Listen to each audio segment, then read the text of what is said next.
日本大飞机的这个原型机啊，在美国被拆解粉碎了，但美国呢也彻底的粉碎了日本的大飞机之梦。我跟你说，跪下去之后，跪着呀赚不到钱，你站起来才可能有未来。中日复兴啊，只有一个，二者只有其一。日本呢已经没有资格了。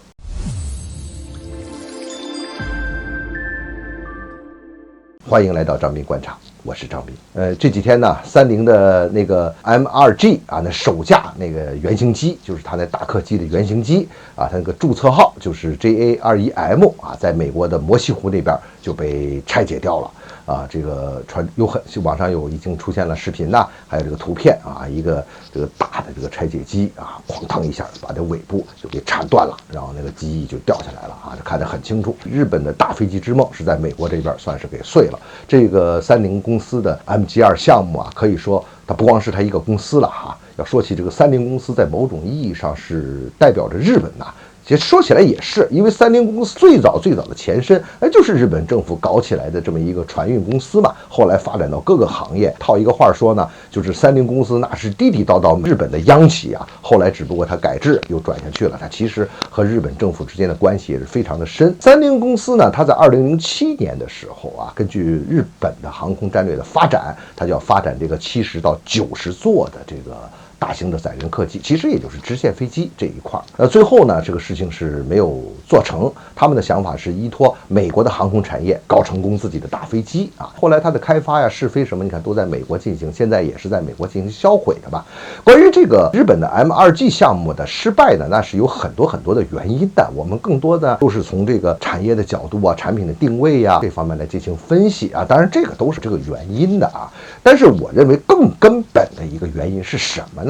是日本是根本就没有资格来搞这些东西。也就是说，我们常说一句话哈，说这跪着挣钱不丢人，这就是苟且之话。做一做附庸生意可以啊，但是你真想有一个自己吃饭的主导的东西，不行的。跪着一旦站不起来了，就像日本这样啊，就没有自己发展自己的这种权利了。你没有政治上的独立，没有国家的独立自主的话，你只是依附在这个美国的产业链底下，你就不会有自己的明天啊！而且呢，你也不可能去触碰这航空航天产业一些细节、一些小的东西分出来一些可以，但是整体的产业体系你不可能是有的。这个呢，对于日本来说，这是美国给它设定的一个禁区。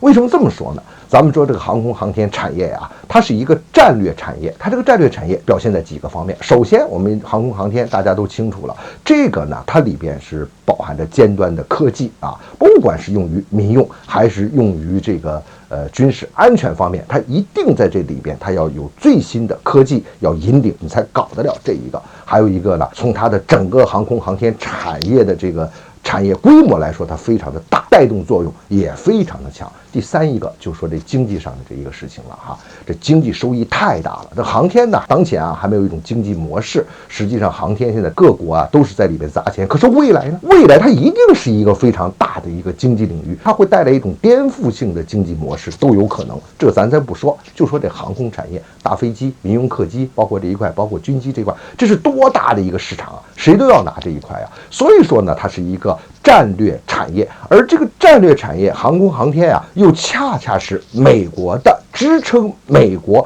霸权的重要的一个基础。美国的霸权，我们经常会说它有这种话语权的舆论霸权呐、科技霸权呐、军事霸权呐，以及金融霸权呐。那你想想啊，这航空航天产业不就是支撑它的军事霸权和它的这个经济霸权和它科技霸权的一个很重要的一个基础吗？这么一个基础，怎么可能允许你日本这种半殖民的这么一个国家，你来触碰这个东西啊？你如果独立的拥有了航空产业之后，那你就等于来分我这一块，这是不可能的。我美国辛辛苦苦的统治世界，搞出这个霸权体系，你给我在这挖一个小洞了，你动不了。所以日本在这一点上压根儿触碰不了。所以有人老强调说，你看日本航空产业多厉害呀！你看这美国的很多飞机都是它配套的，很多配件也是它配套的。F-35里边，日本有生产了很多配件。这个波音这个787里边啊，有甚至高达35%的配件，那都是日本生产的。日本就为什么不能独立搞这个大飞机，搞出好的航空产品呀？不可能。你呢，在美国规划这个产业链之中，你当这么一环，你服务于这产业链之中，用美国主导之下把你镶嵌在其中，让你占有更大的比例，让你赚一些这个配件的钱、配套的钱。但是我随时可以左右你，可以控制你的啊。在这么一种前提下，你可以发展。你想独立起来，另起炉灶，你都跪着呢，你起得来吗？站不起来。而且呢，在二战之后，美国非常敏感的，因为美国知道这航空航天产业的重要性啊，当时还不能讲航天啊，就是航空产业这个未来的新兴行业，这个的重要性啊，它的意义在哪里啊？